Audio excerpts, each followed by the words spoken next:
Au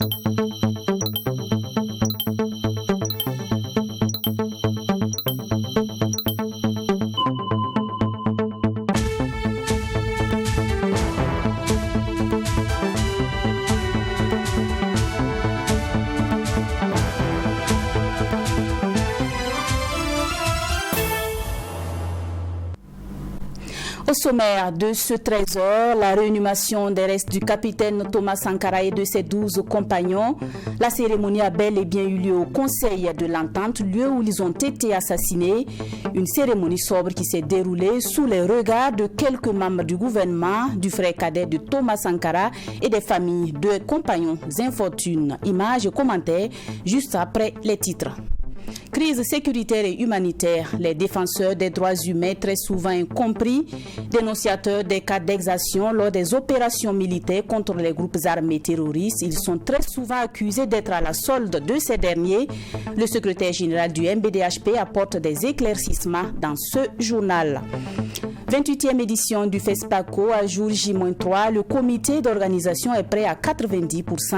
L'accent est mis sur le dispositif sécuritaire déployé pour cette édition et 10 000 festivaliers sont attendus. Bonjour et bienvenue aux 13h de True TV. Direction tout de suite le mémorial Thomas Sankara où s'est tenue ce matin la cérémonie de réinhumation des restes du père de la Révolution et de ses 12 compagnons. Plusieurs autorités étaient présentes à la cérémonie, notamment le Premier ministre Maître Apollinaire Thielem de Tambela. Débutée aux environs de 9h, elle s'est tenue dans la sobriété et l'intimité familiale. Le frère cadet de Thomas Sankara, Valentin Sankara, était présent à la cérémonie. Il a signifié être venu à titre personnel et non au nom de la famille Sankara. Les familles des 12 compagnons de Thomas Sankara étaient également représentées. Écoutons quelques réactions au micro de Maxime Jean-Hur Bambara.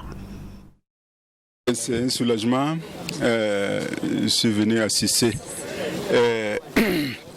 aux obsèques de mon grand frère Thomas Sankara. Moi, je suis le petit frère. C'est à ce titre que je suis là. Non, moi, je suis venu en tant que petit frère de Thomas Sankara. Vous comprenez? Non, tout s'est bien passé. Voilà, c'est bon. Je pense qu'aujourd'hui, le président Thomas Sankara et ses compagnons d'infortune, leurs âmes peuvent reposer en paix pour la postérité. Et désormais, je pense que le président Thomas Sankara, de là où il est, va certainement retourner à notre peuple la paix, la fraternité, l'amour qu'il a eu pour ce pays, pour ce peuple.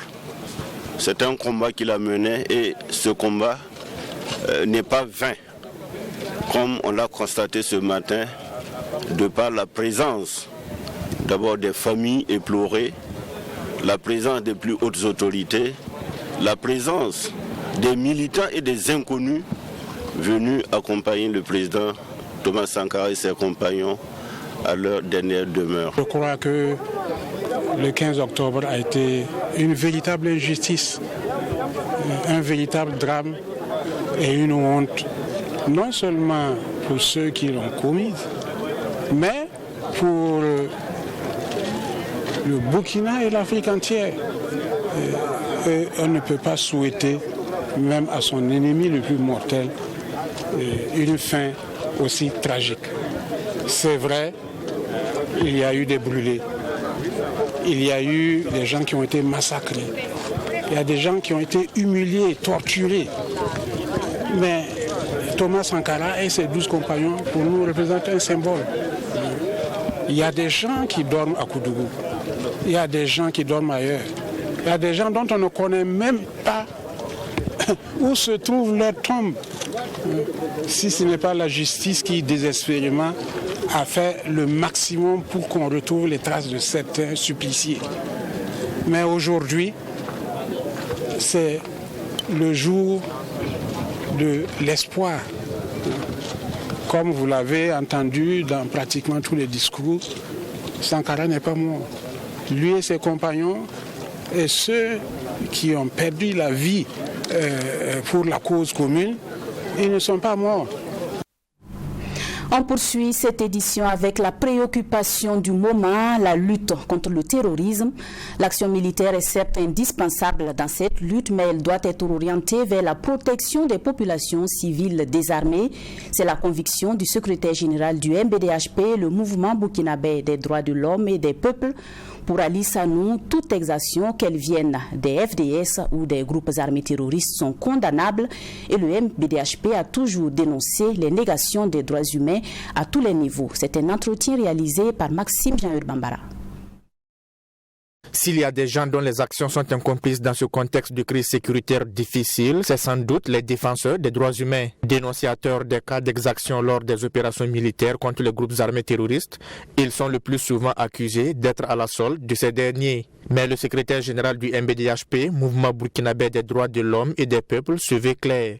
Autant les exactions des FDS sont dénoncées, autant celles des terroristes le sont parce que constituant une négation des droits humains. Toute l'activité terroriste est une négation des droits humains. Voilà. Tout ce que les terroristes font constitue une négation des droits humains. Vous avez les cas de meurtre, aussi bien contre les populations civiles que contre les éléments de force de défense et de sécurité ou les volontaires pour la défense de la patrie. Vous avez des cas aussi de violence basées sur le genre, de violences sexuelles adressées contre les femmes. Vous avez près de 2 millions de personnes déplacées internes aujourd'hui dans notre pays qui ont dû abandonner leur foyer, abandonner leur terroir. Et il y a des familles tout entières qui sont disloquées.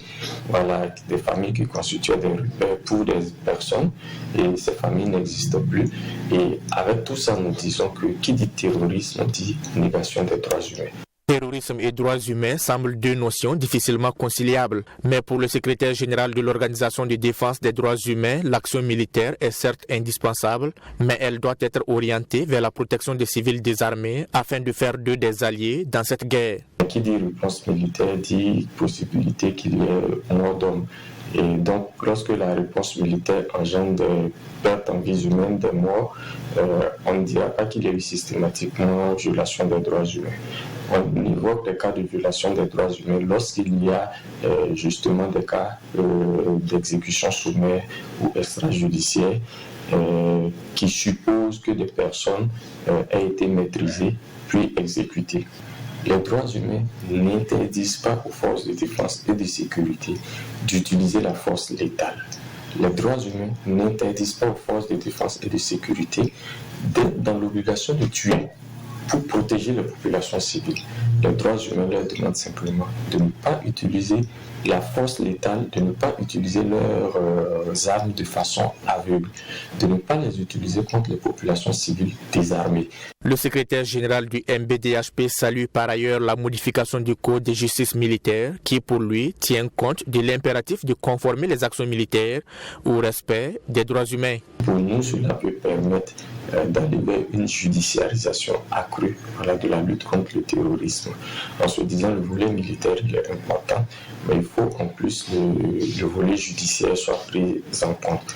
Ce qui signifie que dans un premier temps, quand il y a des attaques contre les groupes, contre les forces de défense et de sécurité, que les prévôtés jouent le rôle de judiciaire qui leur incombe en réunissant des preuves qui permettront plus tard, nous l'espérons, d'identifier les auteurs de ces attaques contre les FDS et les VDP ou contre les populations civiles et de les poursuivre conformément aux lois en vigueur dans notre pays.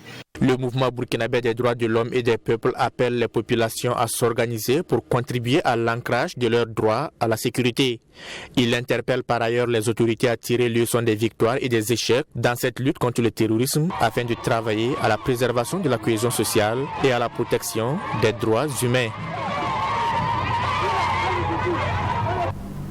Toujours dans ce contexte de crise sécuritaire et humanitaire au Burkina Faso, le CONASU, le Conseil national de secours, d'urgence et de réhabilitation, a mis à jour ses chiffres. À la date du 31 janvier 2023, le Burkina Faso compte 1 938 792 personnes déplacées internes.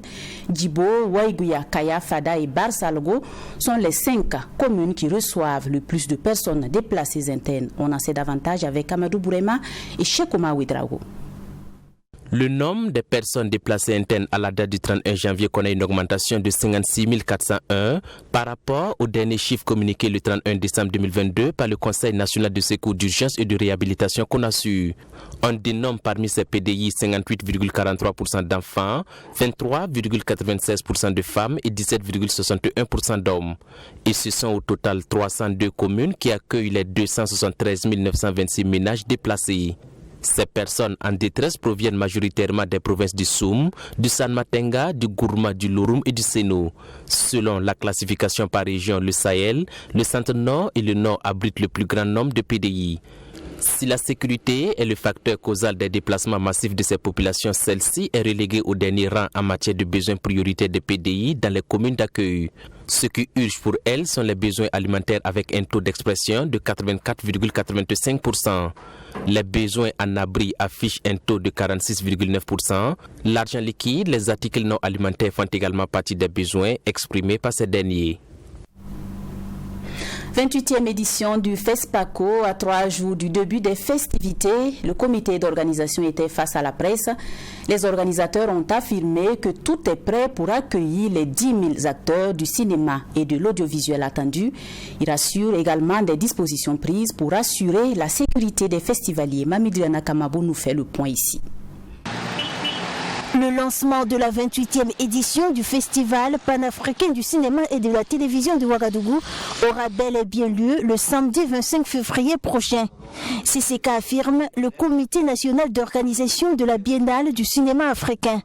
Pour ce comité, tout est fin prêt pour accueillir les festivaliers venus du monde entier. Du volet de l'animation aux salles de cinéma, en passant par le centre d'exposition, chaque comité s'active pour finaliser les derniers détails, à en croire le président du comité national d'organisation. À ce jour, les travaux d'embellissement du palais des sports de Ouaga 2000 qui doit abriter la cérémonie d'ouverture sont en cours et le matériel de sonorisation et de lumière en cours d'installation. L'image Serge Aimé Koulibaly et ses hommes continuent la répétition et promettent un spectacle à la hauteur des attentes. Les centres pour l'espace d'exposition à la place de la Nation sont prêts depuis hier et on est en train d'installer l'électricité. Les centres au camp fonctionnel censés abriter les maquis ressources sont en voie de finalisation. Le siège du FESPACO, qui accueille les professionnels du cinéma, est à 90% prêt. L'édition 2023 se tient selon le Comité national d'organisation dans un contexte sécuritaire difficile. À quelques jours du lancement des festivités de la 28e édition, le Burkina Faso a connu une attaque qui a coûté la vie à une 50aine de militaires. Le Comité national d'organisation rassure quant aux dispositions prises par le gouvernement pour assurer la sécurité des festivaliers. On sait que le Burkina, le pays, traverse des difficultés. Et notre contribution aussi, c'est d'arriver à travailler d'une manière très professionnelle, de mieux planifier, d'avoir un très bon concept, afin que ce FESPACO-là soit une réussite. C'est notre contribution aussi, une contribution quelque part aussi pour l'épanouissement de notre pays, pour l'image de notre pays. 10 000 acteurs du cinéma et de l'audiovisuel sont attendus à ce festival dans la capitale burkinabé. Le thème retenu est « Cinéma d'Afrique et culture de la paix ». La commission cérémonie et animation du Festival panafricain du cinéma et de la télévision de Ouagadougou s'active également pour offrir un spectacle riche en couleurs aux festivaliers. Notre reporter Mamidriana Kamabo a rencontré l'équipe lors d'une séance de travail.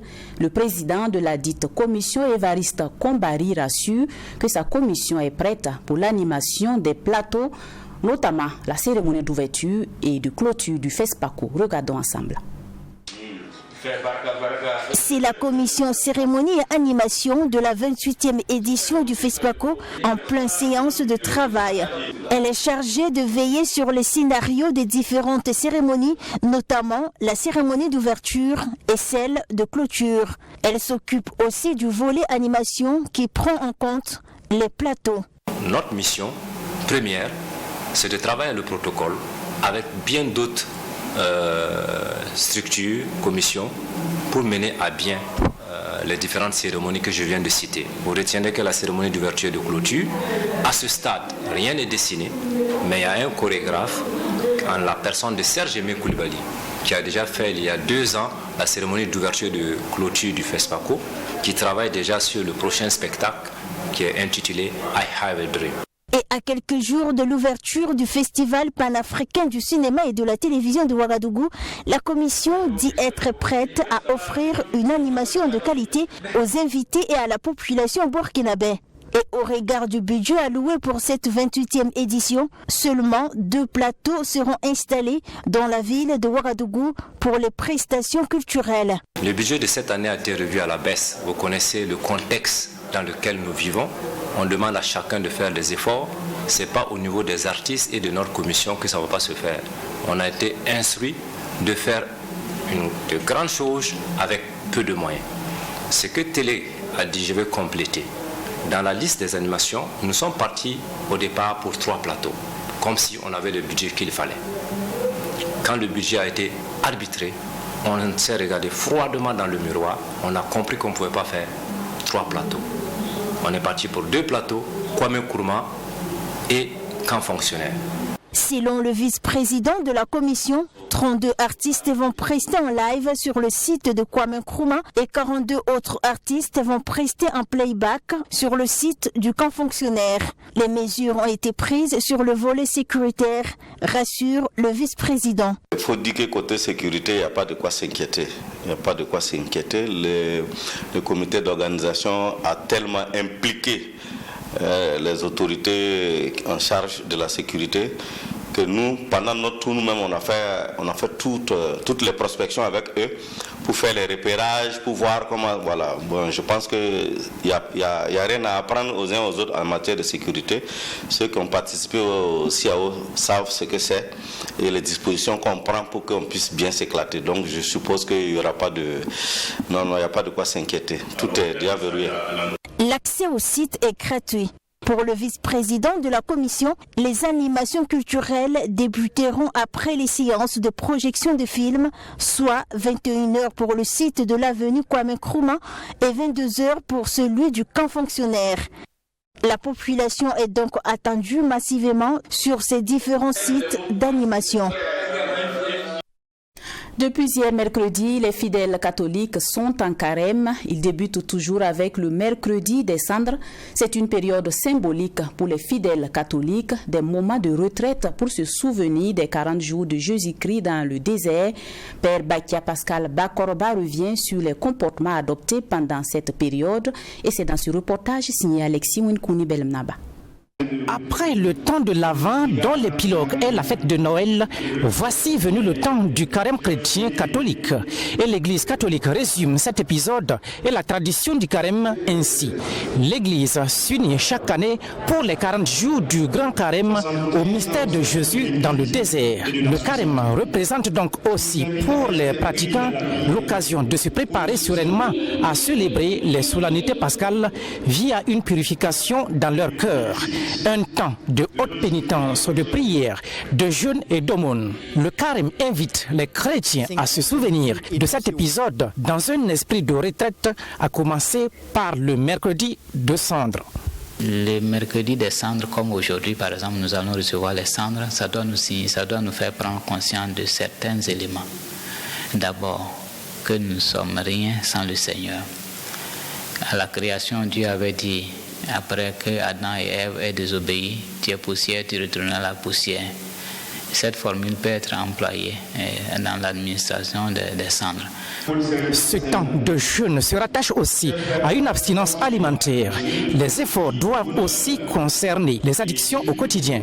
Objectif pour les chrétiens catholiques de consacrer davantage de temps aux autres.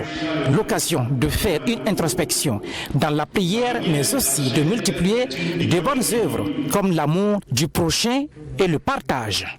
Prier, c'est demander à Dieu que sa volonté s'accomplisse dans notre vie.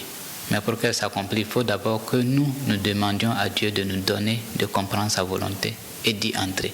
On ne prie pas pour dire à Dieu de faire ce que nous voulons, mais nous prions pour demander à Dieu de nous aider à adhérer à sa volonté. Et le partage, l'aumône, Dieu nous a donné ce que nous avons. Saint Paul nous dit, qu'as-tu que tu n'aies reçu? Tout ce que nous avons, nous l'avons reçu des autres. Alors si nous avons reçu gratuitement, comme dit Jésus, il nous faut aussi donner gratuitement. Et le père Bakia Pascal Bakorba, guide religieux, de donner des conseils pour mieux réussir ce temps de pénitence, de connexion à Dieu et les relations avec les prochains. Le bon jeûne, donc, c'est celui qui nous connecte aux autres et à Dieu, qui nous ouvre aux autres et qui nous ouvre à Dieu. C'est-à-dire, nous essayons de taire ce qui en nous s'oppose aux autres. Pas pour le reprendre après, mais c'est pour chercher à nous en défaire définitivement, en essayant de faire ce que Dieu attend de nous, en regardant comment Jésus a vécu parmi nous, qui a été tout donné et qui n'a rien retenu pour lui-même, qui a donné jusqu'à sa propre vie.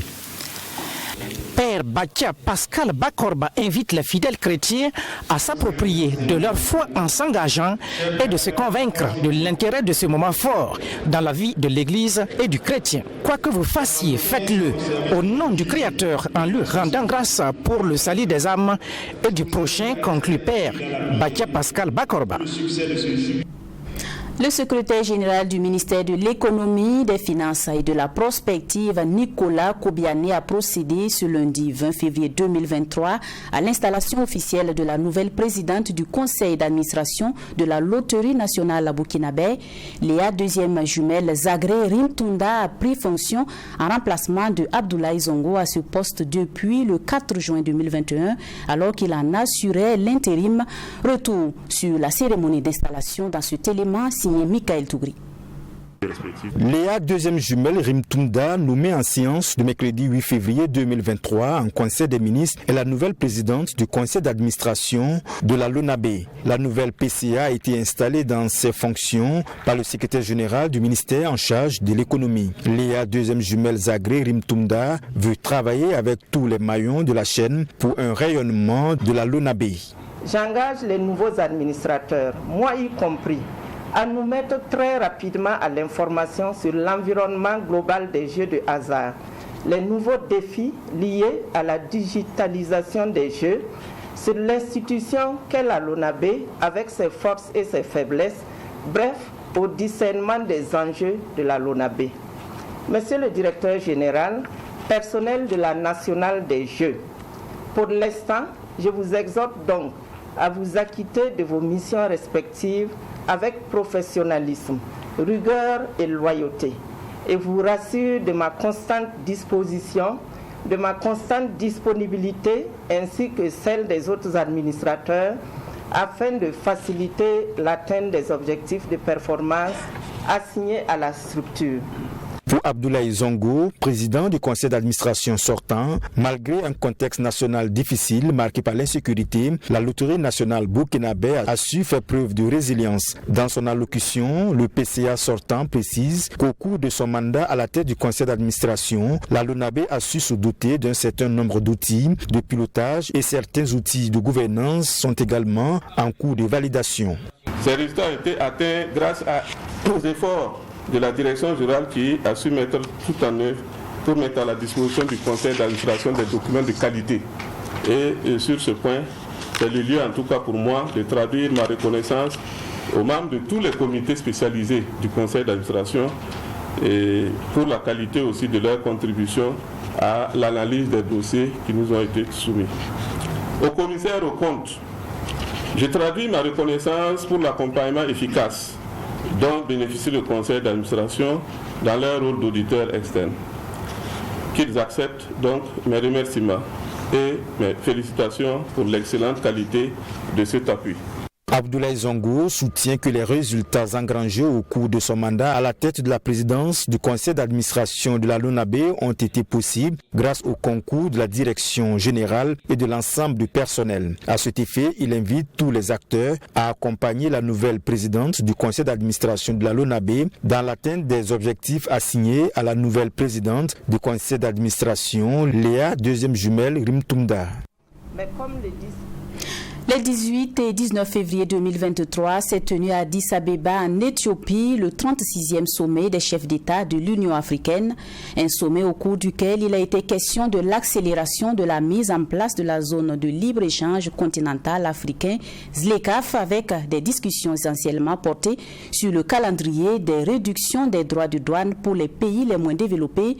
Le Burkina Faso et d'autres pays membres sous sanction de l'Union africaine pourront-ils tirer profit de cet accord? Les éléments de réponse, c'est dans ce reportage de Fatima Tanikima. La zone de libre-échange continentale en Afrique ZLECAf est un accord commercial qui couvre le libre-échange des biens et services entre les pays africains. 54 pays sur les 55 que compte le continent ont adhéré à cet accord, mais seulement 35 l'ont signé, ratifié et ont déposé les instruments de ratification de cet accord commercial. Une situation qui ne facilite pas sa mise en œuvre efficiente au profit des membres. Au-delà de cette difficulté, la libre circulation des personnes et les réductions des frais de douane pour les pays moins développés font toujours débat. Il a pourtant été question lors du 36e sommet de l'Union africaine d'accélérer la mise en place efficiente de la ZLECAf. Certains pays ne sont pas disposés à aller aussi vite que ça. Vous comprenez, quand on parle donc de libre circulation donc des personnes, vous voyez donc les migrations, et vous comprenez que certains pays sont toujours réticents concernant cet aspect donc des choses. Il ne faut pas oublier également le fait que la zone de libre-échange va avoir des effets sur certaines économies, notamment en ce qui concerne les tissus de production. Donc il faut une démarche, je vais dire, globale, progressive pour y arriver. L'élaboration des stratégies de mise en œuvre de l'accord par certains pays avec l'appui de l'Union africaine fait également défaut. Les pays sous sanctions tels que le Burkina Faso, le Mali et la Guinée peuvent ne plus bénéficier de cet appui car exclus des instances de prise de décision. Si vous n'êtes pas donc lors de la prise en compte de la prise donc des décisions, comment vous pouvez faire pour pouvoir prendre des décisions pour aller rapidement? Donc c'est vrai que c'est sûr que la suspension donc de ces États peut avoir des conséquences sur leur participation et bien sûr donc sur les avantages à tirer. Le Burkina Faso a déjà sa stratégie mise en œuvre de la ZLECAf. Maintenant pour l'implémentation il faut un autre appui. Or quand on est suspendu ça peut entraîner des conséquences et des ralentissements donc, au niveau donc, de la mise en œuvre.